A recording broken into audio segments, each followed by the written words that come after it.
नमस्कार दोस्तों।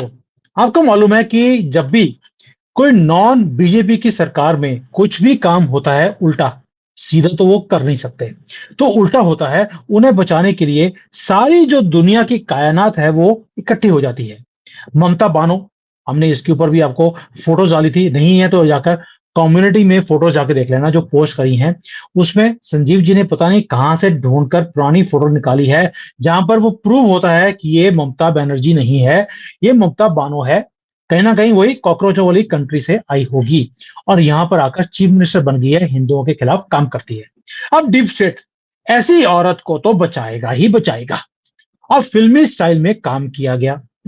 एक हिंदू, उसे, जो कि जेल के अंदर सड़ रहा था, लाइफ उसके ऊपर इम्प्रिजनमेंट थी, यानी कि पूरी लाइफ के लिए उसने जेल में ही मरना था। उसे अचानक रात को पता लगता है कि तुम्हें तो बेल मिल गई है, तुम बाहर जा सकते हो। उसने अप्लाई भी नहीं किया है, उसे बाहर छोड़ दिया जाता है। और बाहर निकलकर जिसे लाइफ इम्प्रिजनमेंट हो, उस आदमी को महाराष्ट्र में छोड़ दिया गया। वो बाहर जाता है, बाहर जाकर अपनी फैमिली को मिलने नहीं जाता। उसको एक लड़की दिखती है 15 साल की, वो उसे पकड़कर सांगली में उसका रेप कर देता है। और जैसे ही वो रेप करता है, पुलिस वहां पर अचानक से पहुंच जाती है और उसे पकड़कर दोबारा से जेल में डाल दिया जाता है। आपको कुछ ये बॉलीवुड की मूवी नहीं दिखती है, या हॉलीवुड से कुछ सीन लिया हो, ऐसा नहीं दिखता है? यही कुछ हुआ है महाराष्ट्र के अंदर। संजय प्रकाश माने, एक जो कन्विक्ट था, उसे छोड़ दिया गया रात के अंधेरे में, और उसी रात के अंधेरे में उसने ये कुकर्म किया और दोबारा से जेल में चला गया। क्या ऐसा पॉसिबल है कि एक आदमी जो पूरी उम्र कैद की सजा काट रहा हो, उसे बेल मिली हो अचानक से, और बाहर निकलकर कुछ ही घंटों के बाद उसे पकड़कर अंदर कर दिया गया हो, और उस घंटों में वो एक ही काम करता है, किसी लड़की का रेप करता है? क्या ये काम इसलिए नहीं किया गया कि ममता बानो को एक मुद्दा मिले कि अगर मेरे स्टेट में हो रहा है तो बीजेपी के स्टेट में भी हो रहा है?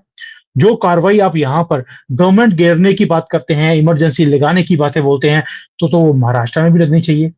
वो सारे मुद्दे के ऊपर डिटेल में बात करेंगे संजीव जी के साथ, क्योंकि बड़ा ही मजेदार सा एक फिल्मी स्टाइल में इन्होंने काम किया है। संजीव जी, जय श्री राम। जय Shri Ram Sumit ji. Sir, sorry for the long introduction, क्योंकि फिल्मी स्टाइल में वो काम करें तो फिल्मी के जो ट्रेलर होता है वो भी थोड़ा सा लंबा हो जाता है। आई एम सॉरी फॉर कि आपको वेट करना पड़ा, बट जो सर ये पेरोल मिला, उसमें रेप हो गया, पकड़ के अंदर कर दिया। मुसलमानों को भी हर रोज ये पेरोल दे देते हैं, उन्हें बरी कर देते हैं या उन्हें बेल मिल जाती है बिना मांगे भी। वो बाहर जाकर भी यही काम करते हैं, उन्हें तो कभी पकड़ के अंदर किया नहीं है। पहले तो ये जो डिफरेंशिएशन है कि हिंदू होगा तो पहले तो बेल मिलेगी नहीं, मिलेगी तो कुछ घंटों में पकड़ के अंदर भी कर दिया जाएगा। लेकिन जब मुसलमान होगा, वो कुछ भी करता रहे, उसे पकड़ के अंदर करने की हिम्मत ही नहीं है हमारे कोर्ट्स के पास। ये दोगलापन क्यों है सर? अगर आपको याद होगा, हमने एक वीडियो भी बनाया था जिसकी पूरी डिटेल आपने मुझे दी थी, दारा सिंह की। वो दारा सिंह, जिसने बहुत पहले, 20 साल पहले कुछ काम, उसके ऊपर एलिगेशन लगाए गए थे कांग्रेस की तरफ से अपने मोमिन्स को बचाने के लिए, वो आज तक सड़ रहा है जेल के अंदर, उसे डेट ही नहीं मिल रही है। और ये मुसलमान जैसे ही कोर्ट में जाते हैं, कोर्ट में जो जज है वो खड़े होकर बोलता है, आई एम सॉरी, आपको यहाँ पर जनाब जहां पना आपको आना भी पड़ा, हम आपको अभी बेल देते हैं। सर, ये दोगलापन क्यों है? सुमित जी, हमेशा से देखा गया कि हमारे जुडिशियल सिस्टम में डबल स्टैंडर्ड्स हमेशा से ही रहे हैं कि एक हम्म। तरफ जो हमारी मेजॉरिटी पॉपुलेशन है, उनके कोई भी जो एक्यूज वगैरह जो जेल में है, तो उनको ना ही बेल समय पे मिल पाती है और ना ही उनको पेरोल समय पे मिल पाता है। और अगर वो किसी भूले भी, किसी वजह से अगर मिल भी जाता है, जो रसूखदार लोग हैं, तो वो उसको किस तरीके से इस्तेमाल करते हैं उस पर भी पूरी निगरानी रखते हैं। उसी उसी उसी दूसरी तरफ वहीं पर भी देखा गया कि जो मिनॉरिटी कम्युनिटी के जो लोग हैं, अगर उनको बेल चाहिए या पेरोल चाहिए, तो उसमें वो बहुत आसानी से मिल जाती है। उनका कोई भी वकील जाके कोर्ट में पेश होता है और वो ह्यूमन राइट्स के नाम पे या किसी और नाम, उनकी मजबूरी के नाम पे, उनकी फैमिली की प्रॉब्लम्स के नाम पे या उनके हेल्थ इश्यूज के नाम पे किसी ना किसी तरीके से पेरोल पे या बेल पे किस कुछ भी पाने में कामयाब हो जाता है। और वो बाहर आके अगर कोई गलत हरकत भी करता है तो उस पे किसी भी किस्म की छानबीन नहीं रहती है, ना ही उसको वॉच करा जाता कि वो क्या काम कर रहा है, क्या काम नहीं कर रहा, वो क्या वो अपने समाज के अंदर जाके कोई गलत हरकत तो नहीं कर रहा, क्या अपनी फैमिली की जो मजबूरी बताई है उसने क्या उसको अटेंड कर रहा है या नहीं कर रहा, तो कुछ भी नहीं ऐसा होता। और अगर वो गलत काम कर भी लेता सुमित जी, तो तब भी उसको वापस जेल में उठा के नहीं डाला जाता। अब कुछ इसी तरीके का कुछ किस्सा हुआ है जो कि हमने देखने को आया है। और ये जो किस्सा है ये सुमित जी, ये सांगली महाराष्ट्र का है। और ये जो हरकत हुई है ये 20 अगस्त की डेट अगस्त को हुई है, 20 अगस्त 2024 को। तो ये जो अक्यूज्ड है इसका नाम है संजय प्रकाश माने। ये 35 साल का एक इंसान है जो कि मर्डर 2011 में इसने एक मर्डर केस में इसको लाइफ इम्प्रिजमेंट की सजा दी गई थी। मतलब कि पूरी पूरी जिंदगी इसको जेल की सलाखों के पीछे काटनी पड़ेगी। उसको अचानक ही इसको पेरोल पे छोड़ दिया जाता है। जैसे ही पेरोल पे छूट के बाहर आता है तो कुछ ही देर के बाद ये एक 15 साल की लड़की को भुलाता फुसलाता है और उसको रेप कर देता है। और जैसे ही वो उसके बाद में जो कंप्लेंट दर्ज होती है, पुलिस एकदम जाके इसको पकड़ती है और इसको वापस जेल में डाल देती है। और इसकी पेरोल भी कैंसिल हो जाती है लाइफ टाइम के लिए, कि आने वाले दिनों में तो पेरोल नहीं मिलेगी। अब जो इंसान लाइफ इम्प्रिजनमेंट में ऑलरेडी अंदर है, वो बाहर आके तो अगर एक आधा और भी क्राइम कर ले तो उसकी लाइफ इम्प्रिजनमेंट डबल तो हो नहीं जाएगी, वो तो उतनी ही रहेगी ना सुमित जी। तो ये बहुत एक सोचा समझा ही तरीके से इस इंसान को बाहर निकाला गया है। इसके पीछे मकसद सिर्फ एक ही है कि तुम बाहर आओ, तुम ऐसी हरकत करो जैसे बंगाल के अंदर हुई है, और जैसे किसी भी लड़की को रेप कर दो, और जब तुम पकड़े जाओगे तो हम उस केस को बहुत ज्यादा तरीके से जो ऑपरेशन वाले जो हैं वो उछालेंगे, और मीडिया भी उछालेगा, और हम ये बताने की कोशिश करेंगे ये जो हरकत हुई है सिर्फ बंगाल में नहीं हुई है, ये महाराष्ट्र में इस टाइप की हरकत हुई है। तो महाराष्ट्र की गवर्नमेंट को भी क्यों नहीं गिराया जा रहा, यहाँ पे क्यों क्यों क्यों आंदोलन नहीं हो रहा, यहाँ पे क्यों उस टाइप के तरीके से गवर्नमेंट सख्ती से पेश नहीं आ रही जैसे बंगाल में पेश होने की कोशिश हो रही है।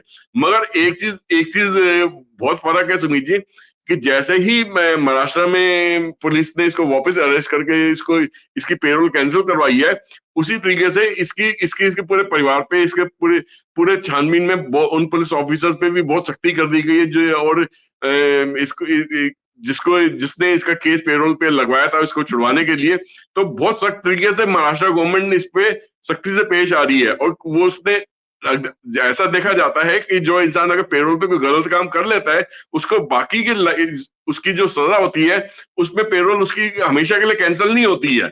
तो वो बेसिकली उसको कोई ना कोई सजा उसकी कोर्ट में केस चलता है और थोड़ी बहुत सजा उसकी बढ़ सकती है, इस तरीके से कोशिश करी जाती है, मगर लाइफ टाइम के लिए उसकी पेरोल कभी कैंसिल नहीं होती। इस टाइम पे तो इन्होंने इतना सख्त कदम उठाया कि उसकी पेरोल भी लाइफ टाइम के लिए कैंसिल करा दी है, और इसका इन्होंने जल्द से जल्द उसको कोर्ट के सामने पेश करके ये इन्होंने एक्शन दिलवाया पुलिस ने वहां की। आज इसको बंगाल से कंपेयर कैसे कर सकते हैं? बंगाल, वहां के लोगों ने, अपोजिशन ने पूरी कोशिश करी कि इसको किसी तरीके से बंगाल के लेवल तक इसको तमाशा क्रिएट कर दिया जाए, यहाँ पे भी लोग सड़कों पे आ जाए, यहाँ पे भी तोड़फोड़ हो जाए, यहाँ पे भी गवर्नमेंट को डिसमिस करवाया जाए, बट उसमें वो कामयाब नहीं हो पाई, क्योंकि बंगाल का केस एक टोटल जो है वो चीफ मिनिस्टर ऑफिस के जरिए हैंडल करा गया, और यहाँ पे ऐसा कुछ भी नहीं था। सर बिल्कुल सही कह रहे हैं, लेकिन जो कंपैरिजन है, बाकी पहली बात यह है कि जो पूरा डीप स्टेट है, यानी कि लिब्रांडो हैं, वो लगे हुए हैं किसी तरीके से जो बीजेपी स्टेट्स हैं वहां पर आग लगाई जाए, इसीलिए इस आदमी को बाहर निकाला गया। अब जो लोग सुन रहे हैं, आप सोच के बताइए, वेस्ट बंगाल में जो कुछ हो रहा है, ममता बानो के कहां कहां पे रिलेशनशिप्स हैं, ये मुझे अब बताने की जरूरत नहीं है, सब कुछ पब्लिक डोमेन के अंदर आ चुका है। वो डॉक्टर को भी छोड़ा नहीं, क्योंकि मुझे लगता है कि मुसलमान ये बन चुकी है, ममता बानो है, हलाला करने का तो इनको शौक पड़ ही जाता है। तो इसलिए वो डॉक्टर के साथ भी इसके रिलेशनशिप बाहर आ रहे हैं, जिसे वो बचाने की कोशिश कर रही है। उसे तो अब दोबारा से उसे वहां से यूनिवर्सिटी से निकाला गया, जो भी है वो हॉस्पिटल से निकाला गया, उसे ओएसडी बना दिया गया है। अब पर्सनल जो असिस्टेंट होते हैं, यानी कि हलाला वाले, उन्हें तो बचाना ही पड़ता है। अब वो वहां पर जो उसको बचा रही है प्रिंसिपल को, जो वहां का हॉस्पिटल का था, और यहां पर उन्होंने पूरी जो लिब्रांडो है उन्होंने गेम रची, फिल्मी स्टाइल में महाराष्ट्र के अंदर। लेकिन यहाँ पर उस आदमी ने बाहर आकर सिर्फ रेप किया है, कत्ल नहीं किया है। और आदमी का जो रेप है वो भी एक ही आदमी ने किया है, वहां पर दरिंदगी की तरह नहीं किया जो मुसलमानों ने किया था बंगाल के अंदर। तो एक तो कंपैरिजन बनता नहीं है, दूसरा इन्होंने सिर्फ वो चीज को रिक्रिएट करने की कोशिश करी बीजेपी स्टेट में। गलती ये हो गई इनसे कि हिंदू को बाहर निकाला था, क्योंकि वो दरिंदगी कर नहीं सकता था, लेकिन निकाला उसको। और साथ में अब सर एक चीज और है बड़ी इंटरेस्टिंग जो निकली है, अब जो मीडिया है उन्होंने शो करना शुरू कर दिया कि ये जो आदमी है ये तो अलेज्ड एक वो है जिसको बोलते हैं कि दिमाग खराब है इसका, जो जेल के अंदर भी ये लड़ता रहा सभी के साथ, वायलेंट टेम्पर था इसका। जो अंदर इनमेट्स थे यानी कि जेल के अंदर उनके साथ भी ये लड़ता था रेगुलरली। और भाई लड़ने में और रेप करने में बड़ा फर्क होता है। तो मीडिया वालों ने इसको इस तरह से स्पिन करना शुरू किया है कि एक हिंदू देखिए जेल मर्डर कर कर वो जेल में जाता है, वहां जाकर अंदर भी लोगों से लड़ता रहता है।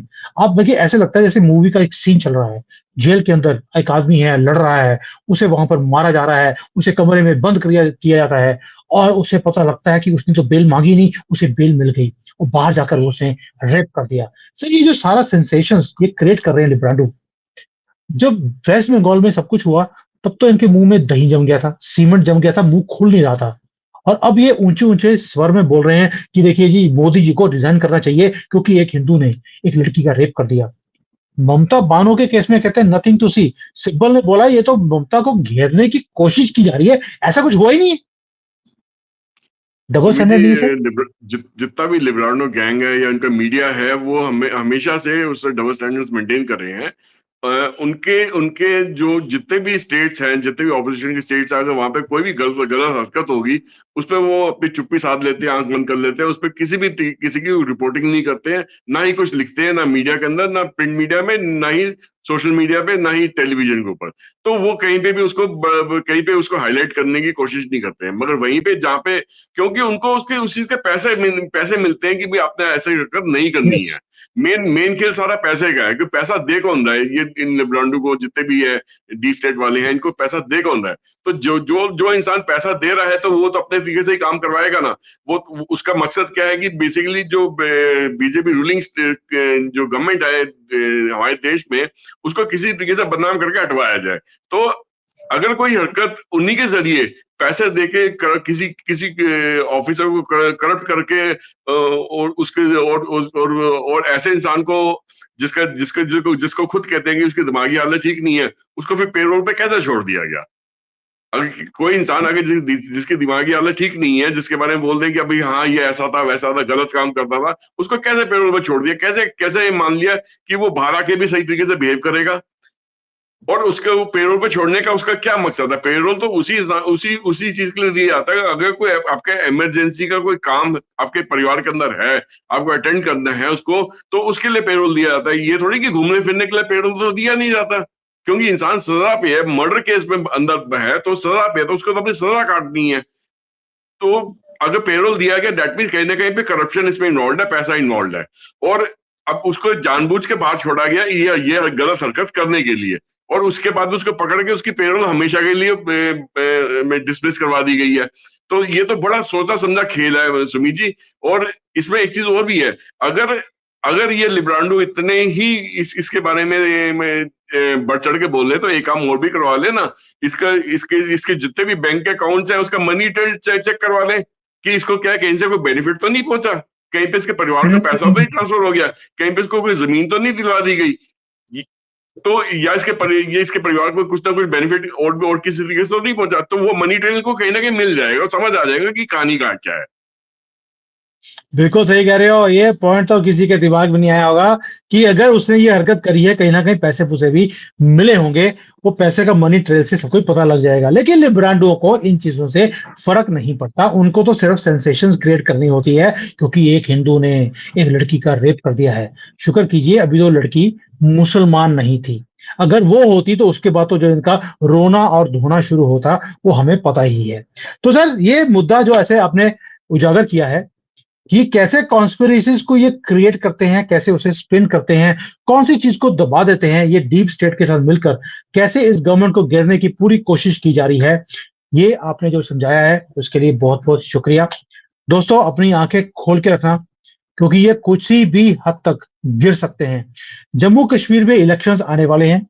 पप्पू वहां पर पहुंच गया था, और उससे पहले ये जो अमेरिका के जो डिप्लोमेट्स हैं उनके साथ इन्होंने मुलाकात की है।